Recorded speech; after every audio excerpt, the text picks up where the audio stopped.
Yo, this is Big Chris for Underdogs of the World podcast, y'all. And today, we got Marty Grubbs, the Black Hawk. Man, so Marty, man, I want to thank you for coming on, agreeing to do the podcast today. I appreciate you, bro. Yes, sir, man. Glad to be here. Man, appreciate it, man. So what I'm gonna do is we're gonna start a little background on you, man. You know, we're gonna go a little back. Okay. Childhood. Oh, man. I don't know if I can remember that far back. I'll try. Man, so I know you from Paducah, right? Ain't you from here? Mm-hmm. So what was it like back in the day in Paducah, man? Man, it was a lot slower, man. Social media, dude. Wasn't no social media. It was better, man, actually. You know, it was more, we all talked and communicated more in person, you know. You know, life was just different back then. It was more family and closeness back then than it is now. I mean, I respect the world now, but it's just a lot different, man. So did you go to Paducah Tillman? Yes, sir. Tillman. Class of 93. 93? Mm-hmm. That's year I was born, man. Oh, see, you making me feel my age, boy. So did you grew up playing any sports growing up? I was actually a band geek, man, to be honest with you. And then I was actually a wrestler for 4 years.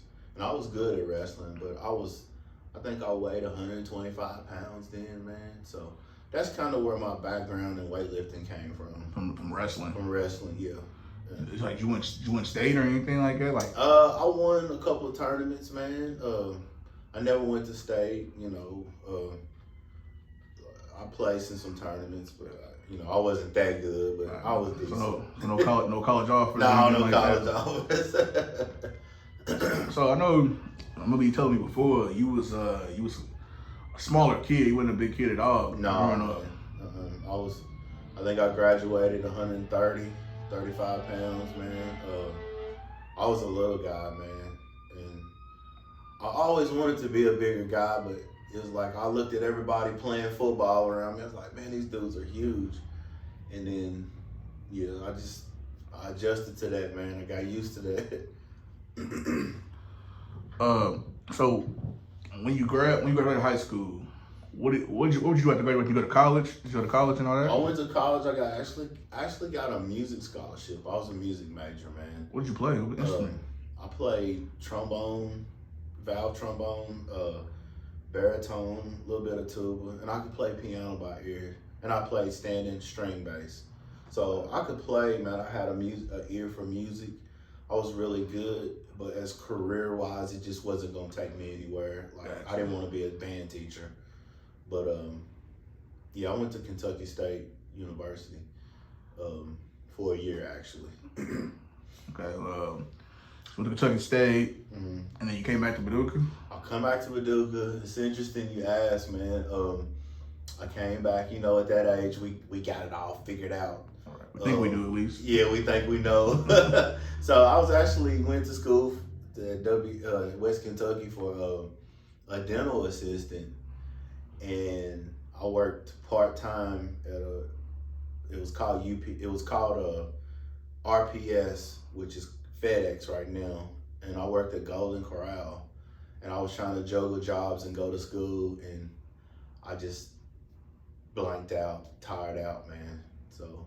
Yeah, man, working full time and working going to school, man. Yeah, bro, it's hard. I'm doing it now, man.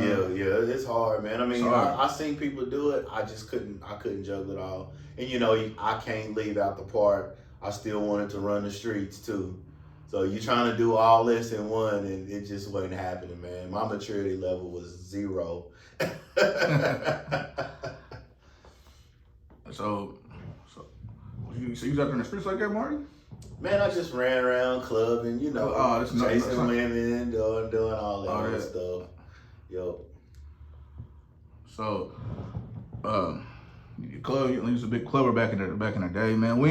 When did you get into to fitness, man? When did it come about? I was 19 years old, man, and it was. I always loved to work out, but I never knew what I was doing. And I was 19 years old, and a guy named Skip Wade took me in under his wing, and I said I wanted to do it, and I wanted to do it right. And to be honest with you, with his guidance and my drive back then, I just didn't want to be a little guy no more. To this day, from then to this day, I've never stopped.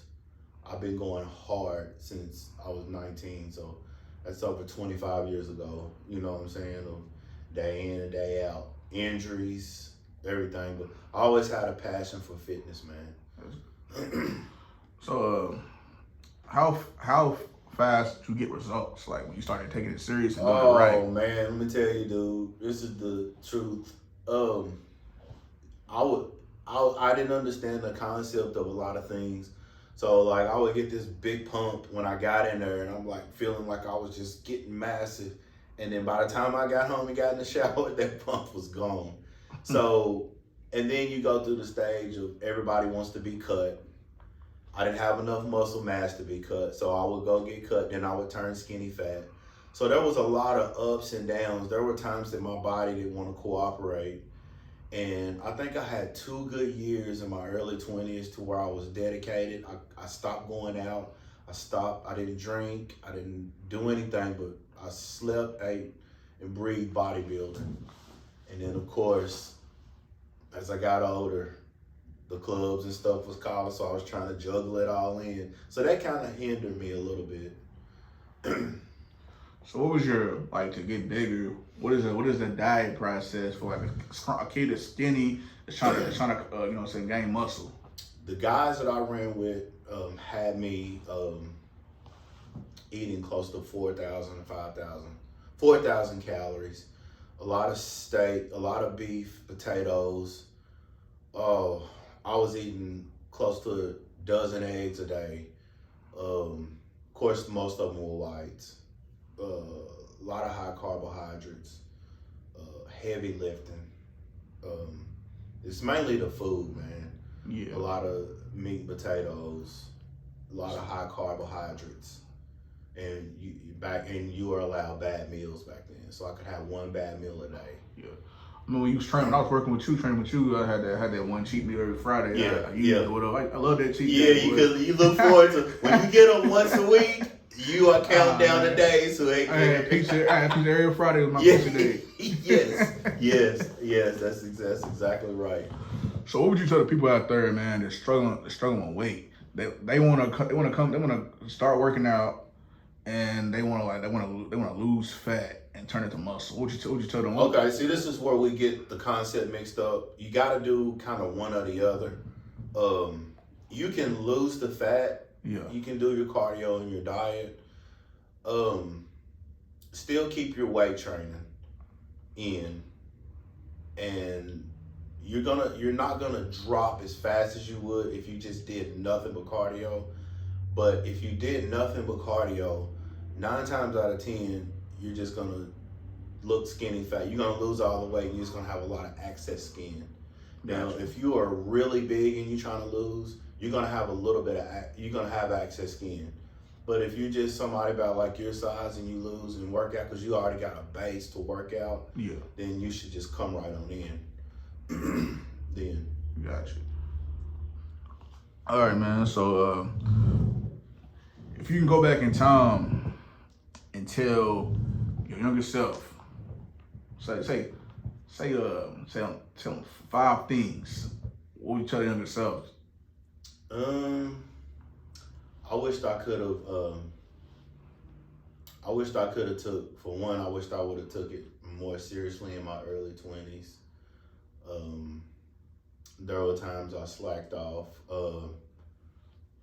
Discipline. I wish my discipline in my early 20s, because back then you have to think, as a kid, and you're doing this, and you're getting a little bit of attention that affects you because you're only working out to show out. Right. You're not really doing it for, like, right now, mind, body, and spirit. It's all in health. Then it was just curls for the girls. You know what I'm saying? So I would change that aspect. just I wished I hadn't. That's really all I can think of, man. Yeah, that's cool. Yeah. Do you think you could have went pro if you would have? Oh man, you gonna make me cry. Yeah, dude, I chickened out a couple times. I placed in 2 shows, like those swords on the wall here. 2 of those are first places. I could have took 2 of those first places, and I qualified, and I didn't do it. And I don't know if I was scared or just didn't want to go through the process anymore. A show takes a lot out of you, but I should have, went and got my pro card. Right. I see how people look when they do shows. Like, they look like I'm sick. Yeah, it's sick sort of kind of. Yeah, it's a different ball game, man. I did one last year just for a distraction, and your mentality is in a whole different place. You don't have the energy level. Nothing's really funny anymore. You know what I'm saying? You just don't want to be around people. It takes a lot out of you. Yeah, I don't want to be around people, man. So, So what do you think the appropriate age to start working out is? I've got several kids, man, that I train, but most of them, I've had them come to me at 9 or 10. Of course, at 9 and 10, you don't want to do a lot of free weight training with them. You want to do a lot of calisthenics. But here lately, I would say 13, 14. 14. Yeah, and I'll get kids 14 years old. They're ready to rock, especially boys. They ready to work out. They ready, they got that mindset. But yeah, I would say 13, 14. So man, I've been knowing you about 10 plus years now, and you always been like a very positive guy, man. How did you become this positive guy, man? It actually started. That part of me actually didn't start until my faith, until I got into church. I turned my life around. I'm gonna say about 2003, 2004. I had a real rough place, and I just got tired. I got tired of the streets. I got tired of just that lifestyle. And I started realizing I have these gifts inside of me to help people. And the stronger my faith went, the more I started speaking positivity instead of thinking so much negative. I could see that it was having an effect on people, and it was having an effect on me. And I was like, you know what? This is so much easier to be positive and to see the good than to sit here and just be in this dark place with these negative thoughts and your mind spiraling out of control. So I made a choice, and I never looked back, man. And then I noticed people started gravitating towards me, and I didn't understand why, but it was that positive vibe I was letting off. And all of that, man, I give to the glory of God. You know what I'm saying?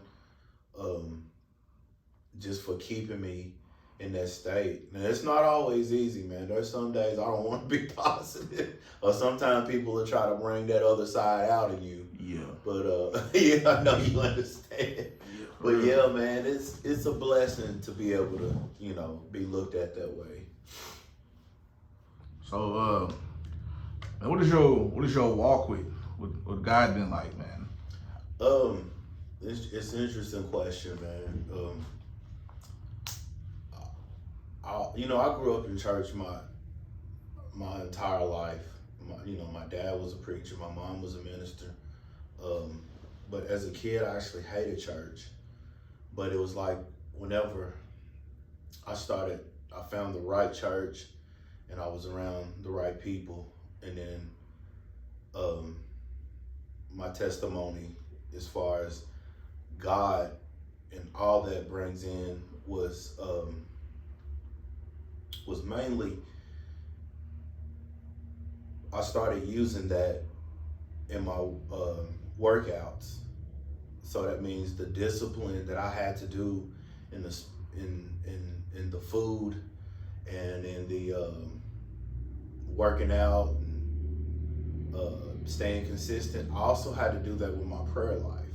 So when I started mixing my prayer life and my spirituality, and I started getting disciplined, I almost call it like a contest prep for my spirituality. And I learned how to put all those together to where, because if you just serve the flesh and you without the spirit, then you're gonna fail. You know, you're gonna be an ugly person. Because I always say, if your spirit's ugly, you ugly. So you want to shine. You'll be able to glow better when you can have a good spirit and feed your spirit good things and do good things through God, and always put God first. Some people say that, but you really have to do that. You know, first thing in the morning when I get up and when my eyes open and I'm alert that I'm awake to the world and I'm getting another chance, I start praying before my feet even touch the ground. I start praying, because if you don't, the first thing that's going to happen is every negative thing, every negative thought that comes into your mind is going to take effect, and then your whole day is going to be messed up.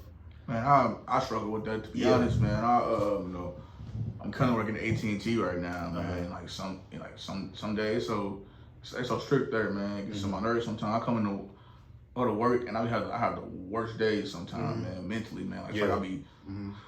It's like they will be attacking my mind essentially all day long about a bunch of negative stuff all day long. And he will. And you know, I was divorced almost a year and a half ago, and that type of pain I had to go through started causing me the worst anxiety. So, you know, the devil's in your head telling you every negative thought, everything that can go wrong, making you feel shameful, making you feel like, you know, the world, you just messed up, you're never gonna get another chance in life. And then that sparks up your anxiety and depression. So, you know, just because you go to church and there's God and you have him in your life and you're spiritual, you still got to deal with these things. And anxiety was a huge factor into my world. And sometimes the gym wouldn't even help, you know. So that's when you know it's real deep, because, you know, you can know. I told my counselor what I was going to at the time. She said, yeah, exercise and all that's good. I said, I do that for a living. I said, it does feel good just for a minute, but I'm still, it's not working. So going to a counselor and having God and family around you that love you, it really made a big impact, you know, on my life. Yeah, I just want to tell you, I just came from my counseling session, man. Yeah, I just came from a lot. And you know, this isn't really has to be much of a this is not the fitness portion. It's men need to understand that it's okay not to be okay. I just made a TikTok video about this. It's okay not to be okay. You know, your ego can only take you so far. Your macho, my brawn, my body is only gonna take you so far. Some of that stuff you gotta get out. You need to talk to somebody, so they, you know, can help you in some of these areas. And dude, I'm telling you, that helped me so much, because I found out things about me all the way back into my childhood that's actually taking effect in my life right now. And that just opened up a whole nother door, man. So yeah, that counseling is great, you know, and I tell men all the time, don't be ashamed, you know, get out your ego, man. Everybody needs help. Everybody does, man. So when I met you at church back when I was 19, that's crazy. Mm-hmm. You was working at the water company? Yeah. The water company, and you was just doing training, like Part-time. partially. You weren't even doing it like as a job yet, or you just like kind of helping out people. Yes. Working out yourself. Mm-hmm. So how long was you with the water company? Like I was at the water company for 8 years. 8 years. Mm-hmm. So at what point did you say, "Hey, I want to do this full time and take that leap and give it a shot, man"? That's interesting. It's an interesting question. I've been wanting to be a trainer, dude, since I was 20, but my maturity level was not ready to be a trainer at that age. I wasn't ready for that attention and everything. But anyway, I finally took a leap of faith, and I said, I'm gonna do it right though. So I started doing it. Actually, a lot of people don't know, I trained people for free for a long time before I got certified. And once I learned that, hey, you know what, I can do this, man. You know, people, they getting results and stuff, and you know, they listening to me. So I said, I'm gonna get my certification. You know, maybe this is my time to shine. Maybe this is my time. So I took it slow. I started doing it part-time. I would train, I would work all day, come home, work out, and then I train 2 to 3 clients a night. And next thing you know, that started growing to where I was having like 9 clients, and that's a lot to spread out. And it was to where I was working all the way to Saturday mornings till 12 noon. And I can remember thinking, this was after I got certified, I was like, man, I could really do something with this. But then you get all these naysayers. Oh, what are you gonna do about this? What are you gonna do about insurance? You're dumb if you quit that full-time job. And it's always gonna be somebody. Oh, especially family members are the worst. Oh.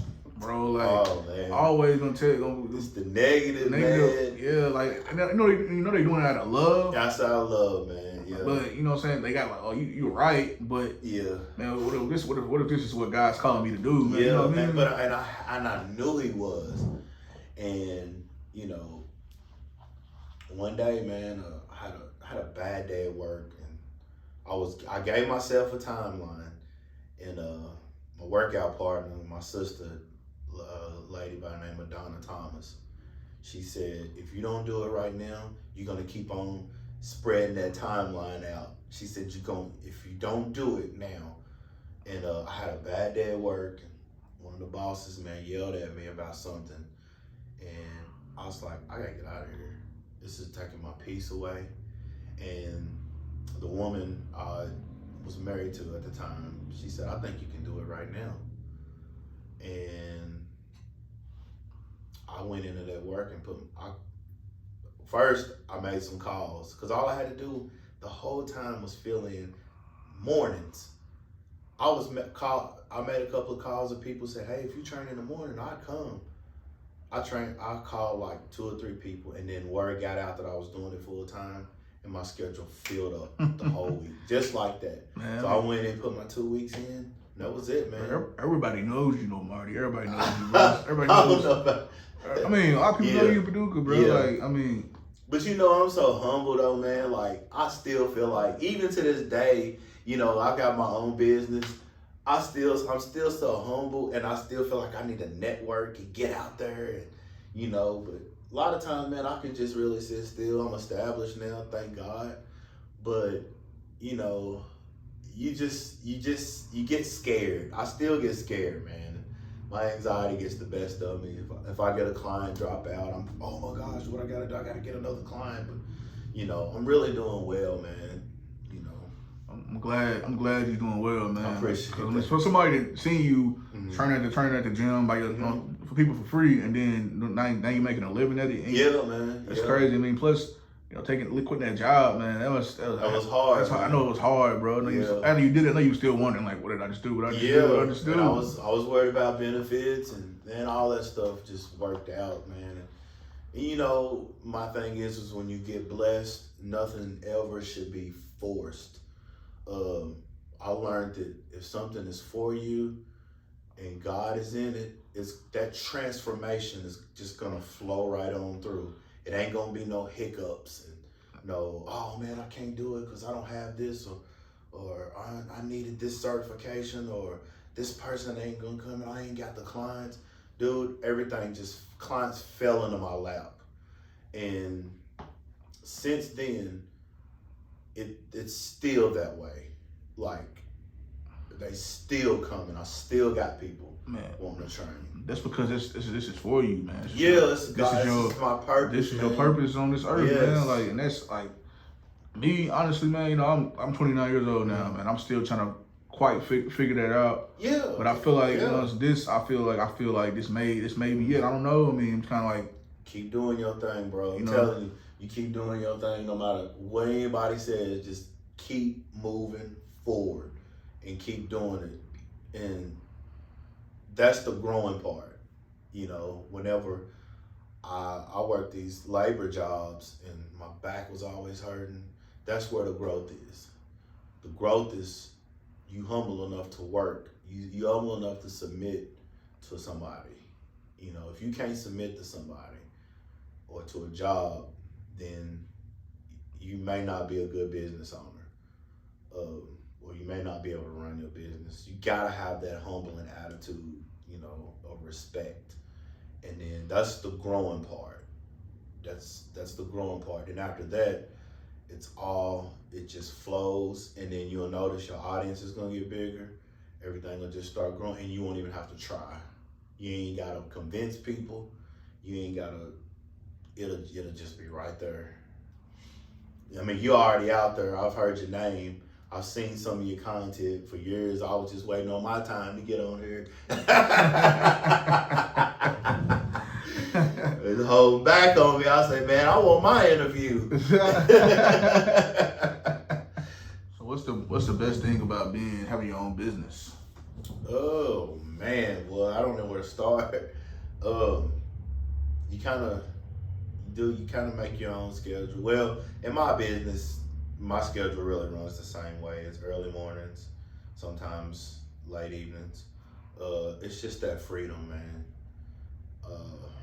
Of not answering to somebody else and, you know, coming in and feeling like a puppet. And, you know, I'm not saying 9 to 5s and stuff are bad, but once you get out of that 9 to 5 and, you know, work style, that sense of freedom, man, is everything, dude. And just, you know, just looking at this sign behind me, you know, this is like the portrait. This is not the original logo, but this is the in-house logo. Dude, when I see this or I see my outside logo, sometimes I still can't believe it. You know what I'm saying? Yeah. I'm still trying to, even after all these years, I'm like, man, that's me. I did that. You know what I'm saying? I built that, dude. You know what I'm saying? Through God, I built that. So just, I mean, money's good, don't get me wrong, but man, that right there, oh my gosh, dude. Or just seeing my name. I had a billboard not too long ago. I seen that. Did you? Yeah, I seen dude, it. And to see that, dude, I'm like, dude, that's me. You know, I could cry. I'm like a kid, man. I like a child. Like, man, that's me up there. You know, but that's the best part, man. You know, to me, and helping people in my profession. And, you know, people trust me with a lot. You know, when you're a trainer, you're a therapist too. So it's just beautiful, man. Life is beautiful too. So what's the inspiration behind your name, Bulletproof Fitness? You asking some good questions. All right, people gonna want to hear this one. My close friends knew. Coming up as a kid, infatuated with the Incredible Hulk. I knew I was trying to find a business name for years when I was doing it part-time, and I was calling it Hulk Nation. Well, unfortunately, my clientele base was always more females. I'd have like seven females and one man, or 8 females and one man, or all females. And I was like, I can't call this Hulk Nation. Hey, She-Hulk. Yeah, well, that's Don. Oh, okay. Yeah, that's her name. She-Hulk. Yeah. So I said, man, one day my cousin called me up and he said, hey man, have you seen the new Luke Cage picture? I said, he sent it to me. He said, that look like you. Yeah, dude. And I was like, what? So I went and looked at it, because the old Luke Cage, she had an afro, and this one had a bald head and goatee. I'm like, dang man, that dude, he was even built like me. And I pondered on that for a long time, man. And I started getting into Luke Cage, and I was watching the series. And the more I watched it, man, it was all just coming to me fresh. I said, I can go somewhere with this. That picture, in this picture, it was actually after a photo shoot that I did after a show. And I held on to that picture for the longest time. And I didn't do anything with it. It was just there. Matt Hernandez took it. And he said, Marty, there's something special about that picture. So I took the picture. It was actually on a shirt design. And I said, I'm going to name my new business, Bulletproof Fitness. That's dope. And I said, so we took that picture. It was just me in a back pose. And the guy that from Mighty T's done my shirts, he threw in bullet holes. And that was it, dude. That was it. I said Bulletproof Fitness.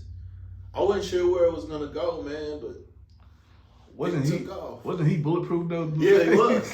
He was, man.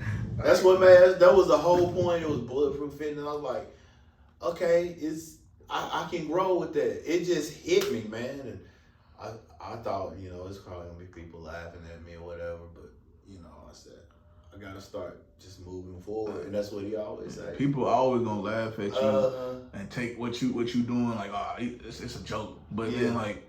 Until you start winning. You start winning, then they want to hop on. Yeah, what you doing, man. Try to ask you questions, man. But like, but especially within a small town like Paducah, man. That's just how it is sometimes. The beautiful thing of it is, man, is everything is it's I came up with it. Like, that's me. That's not off of no internet. These pictures, these are me. That's my work that I did. So I got to brand my own name, my own self. And do that, man. That was a blessing, and it took off, man, and it looks cool too. So I mean, do you have a YouTube channel? I don't, man. Dude, you really should think about getting a YouTube channel. Somebody else said that, man. Like, you're the perfect person, and for the YouTube channel, and you can like blog, bro. Like, people on there make a killing on YouTube for that. Yeah, bro. That's what I heard, man. They do. Like, have you seen the Creed 3 movie yet? Creed? Yeah. I saw it a couple of weeks ago. How'd you like it? Loved it. Did you see it? Not yet. I want to. I'm a big Rocky fan and Creed fan, Me too. but I have not got my job, bro. I haven't got a chance to see it yet. Yeah. I might miss it, so I might have to wait till it comes out on DVD. It's dope, man. It's freaking dope. I mean, that whole it's kind of Rocky-ish, but not. Michael B. Jordan changed it up a little bit. So I grew up on Rockies, all of them. I can still sit down and watch all of them. Yeah, me I too. still do my training to the soundtracks. When I'm doing shows, it's always gonna be that way. Man, he's the perfect person representing the underdog, man. Like, his whole story, like how he always, I mean, Creed and Rock. I'm talking about Rocky for real. Mm-hmm. I mean, he always he took a beating, and my favorite quote from Rocky is his 2006 movie when he's old and he's boxing. Life is about you know what I'm saying, how hard you can get hit. How hard you can get hit and keep moving forward. Mm-hmm. Like, man, I love that quote. I listen to that quote probably like once a week when I get down, because it's like it's true, man. It's truth behind all that, bro. Like, and man, I'm telling you something. You gotta take that stuff with you, man. I mean, you gotta absorb those kind of sayings, man. Especially in this world of the way it is right now, you got to use that stuff and just apply it to your life. You know what I'm saying? Yeah. You have to. So how long you been doing this now? Like full time now? Since 2013. So how many long years that is? I can't. Well, yeah. I tell you, it's been about going on like 10 years. Yeah.